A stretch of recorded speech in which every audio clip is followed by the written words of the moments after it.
नमस्कार, मी शीतल राजू शिर्के. लोकवृत्तमध्ये आपले स्वागत. पाहूयाच्या ठळक घडामोडी. शहीद विलास शिंदे यांच्या पार्थिवावर शासकीय इतमामात शिरगाव येथे अंत्यसंस्कार. 10 बंदुकीच्या हवेत 3 फैरीने आणि अंतिम बिगुल वाजवून पोलिसांची मानवंदना. गणेशोत्सवातील 4 दिवस रात्री 12 पर्यंत ध्वनिक्षेपक. सर्व श्रमिक संघटनेच्या वतीने सांगली जिल्हाधिकारी कार्यालयावर मोर्चा. जलयुक्त शिवार अभियानामधील साताऱ्यातील किवळ घोडाजोड प्रकल्प यशस्वी. सांगलीमध्ये अंध मुलांनी बनवल्या इको फ्रेंडली गणपतीच्या मूर्ती. गणपतीच्या मूर्तींना भक्तांकडून मोठ्या प्रमाणात मागणी.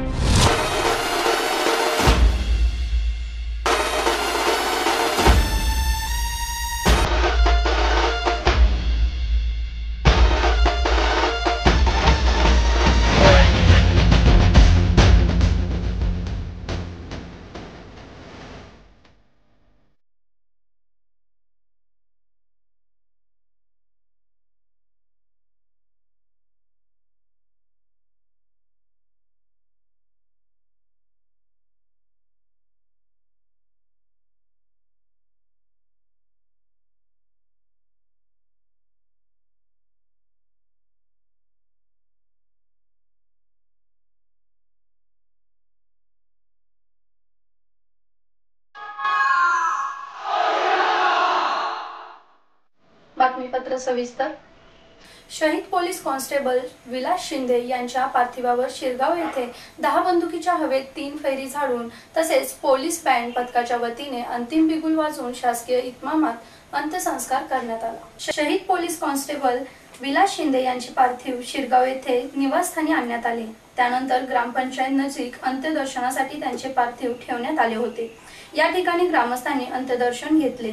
पोलीस बँड पथकाच्या वतीने तसेच पोलिसांकडून या ठिकाणी मानवंदना देण्यात आली. या ठिकाणी तहसीलदार अतुल म्हात्रे, पोलीस उपअधीक्षक दीपक हुंबरे, खंडेराव धरणे, वाई पंचायत समितीच्या सभापती उमा बुलुंगे, गट विकास अधिकारी दीपा बापट यांनी अंत्यदर्शन घेतले.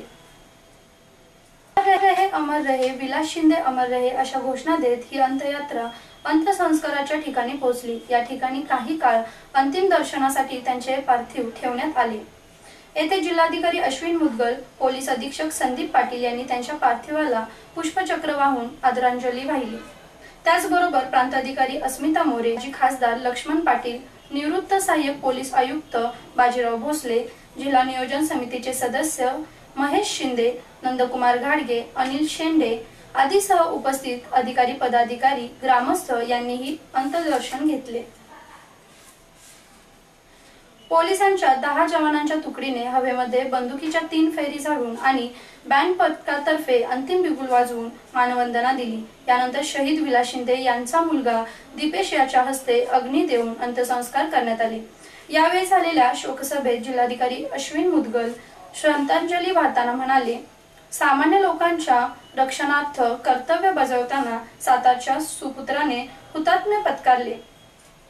शासनाच्या वतीने मी शहीद विलास शिंदे यांना श्रद्धांजली वाहतो. शहीद शिंदे यांचे बलिदान राज्यासाठी, देशासाठी प्रेरणादायी आहे. जिल्हा पोलीस अधीक्षक श्री पाटील म्हणाले, शहीद शिंदे यांचा आम्हाला सार्थ अभिमान आहे. त्यांनी पत्करलेले हुतात्म्य पोलीस दलाची शान वाढवणारे आहे. त्यांच्या बलिदानाने सातारा जिल्हा, वाई तालुका पवित्र झाला आहे. यानंतर जिल्हाधिकारी श्री मुदगल, पोलीस अधीक्षक श्री पाटील यांनी शहीद विलास शिंदे यांचे वडील विठ्ठल शिंदे, आई कलावती, पत्नी साधना, मुलगा दीपेश आणि मुलगी कल्याणी यांची भेट घेऊन त्यांचे सांत्वन केले. शासन सदैव आपल्या पाठीशी आहे अशी ग्वाहीही यावेळी त्यांनी दिली. सातारा जिल्ह्यातील गणेशोत्सव मंडळांसाठी 12 ते 15 सप्टेंबर पर्यंत रात्री 12 पर्यंत ध्वनिक्षेपक लावण्याची परवानगी जिल्हाधिकारी अश्विन मुदगल यांनी दिल्याची माहिती पोलीस अधीक्षक संदीप पाटील यांनी दिली आहे. प्रदूषणाबाबत उच्च आणि सर्वोच्च न्यायालय यांनी घातलेले निर्बंधाचे पालन गणेश मंडळाच्या कार्यकर्त्यांनी करावे असे आवाहनही त्यांनी केले. सातारा शहर तालुक्यातील सार्वजनिक गणेशोत्सव मंडळांच्या पदाधिकाऱ्यांची, सदस्यांची तसेच शांतता समितीची बैठक पोलीस करमणूक केंद्रात झाली. त्यावेळी पाटील बोलत होते. संदीप पाटील म्हणाले, सातारा जिल्ह्याची रोल मॉडेल जिल्हा म्हणून देशात ओळख आहे. ही ओळख कायम राहावी यासाठी मंडळाच्या कार्यकर्त्यांनी प्रयत्न करावेत.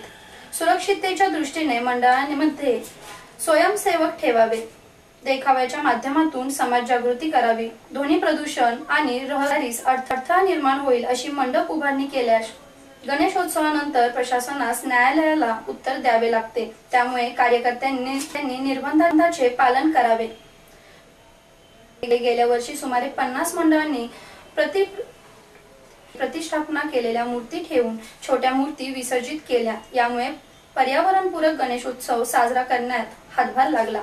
शहर पोलिसांनी गणराया अवॉर्ड स्पर्धेची घोषणा बैठकीत केली। त्यानंतर पोलीस अधीक्षक संदीप पाटील यांनी यंदा कोणत्या मंडळांनी उत्सवाचे काय नियोजन केले आहे याची माहिती उपस्थितांकडून घेत मंडळांना शुभेच्छा दिल्या।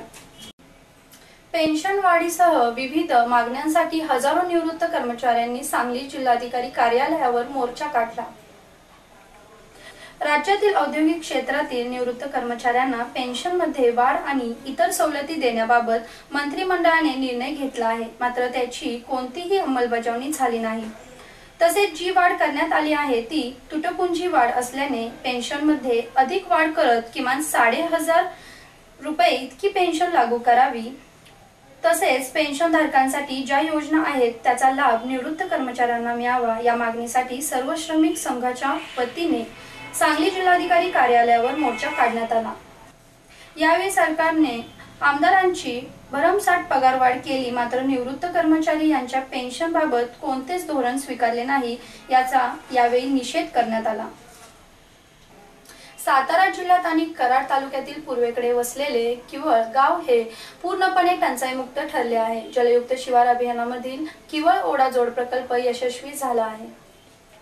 किवळ हे 3150 लोकसंख्येचे असणारे गाव कायमस्वरूपी कोरडवाहू, टंचाईग्रस्त व डोंगराळ गाव आहे। येथील संपूर्ण शेती ही निसर्गावर अवलंबून आहे। येथील सरासरी पर्जन्यमान 615 मिलीमीटर आहे।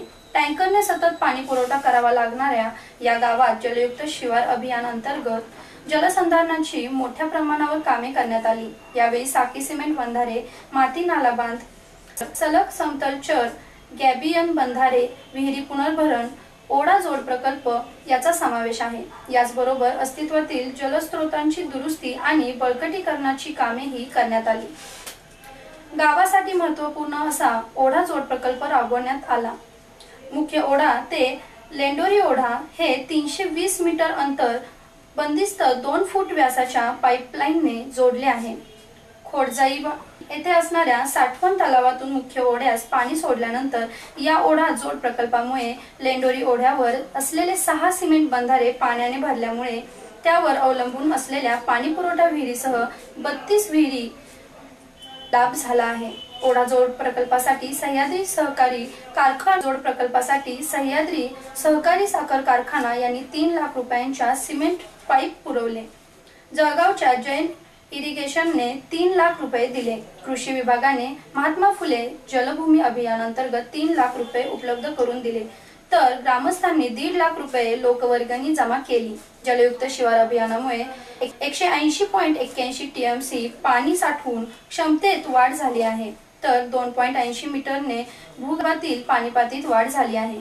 ग्रामस्थांनी लोकसहभागाच्या माध्यमातून ही केलेली जलक्रांती होय। जलयुक्त शिवार अभियान अंतर्गत किवळ गाव टँकर मुक्त झाले आहे, त्यामुळे निसर्गावर अवलंबून असणारा इथला शेतकरी आता या प्रकल्पामुळे खऱ्या अर्थाने सोन्याची शेती पिकवेल असे म्हटल्यास वावगे ठरणार नाही। अंध आहे म्हणून खचून न जाता सांगलीमध्ये अंध मुलांनी इको फ्रेंडली गणपतीच्या मूर्ती बनवल्या आहेत। या मूर्तींना भक्तांकडून मोठ्या प्रमाणात मागणी होत आहे। सांगलीमध्ये कुपवाड MIDC मध्ये निवासी अंधशाळा आहे। या शाळेमध्ये एकूण 56 अंध मुले शिक्षण घेतात। या शाळेमध्ये महाराष्ट्रातील सगळे सण साजरे केले जातात। दिवाळीच्या सणाला आकाश कंदील सुद्धा बनवले जातात आणि तेही मोठ्या प्रमाणात विक्री केले जातात। शिवाय दहीहंडी ही अंध मुले फोडून सण साजरा करतात। या अंध मुलांना या सणाचे प्रशिक्षण या शाळेमध्ये दिले जाते आणि त्यांच्याकडून ते काम करून घेतले जाते। दरवर्षी ही अंध मुले गणपतीच्या मूर्ती बनवत असतात। गेल्या वर्षी या मुलांनी 11 इको फ्रेंडली गणपतीच्या मूर्ती बनवल्या होत्या। यावर्षी या मुलांनी 56 इको फ्रेंडली गणपतीच्या मूर्ती बनवल्या आहेत। या मूर्त्यांना मोठ्या प्रमाणात मागणी वाढत आहे। हे होते आजचे लोकवृत्त। उद्या पुन्हा भेटूया पुढील बातमीपत्रामध्ये। तोपर्यंत नमस्कार।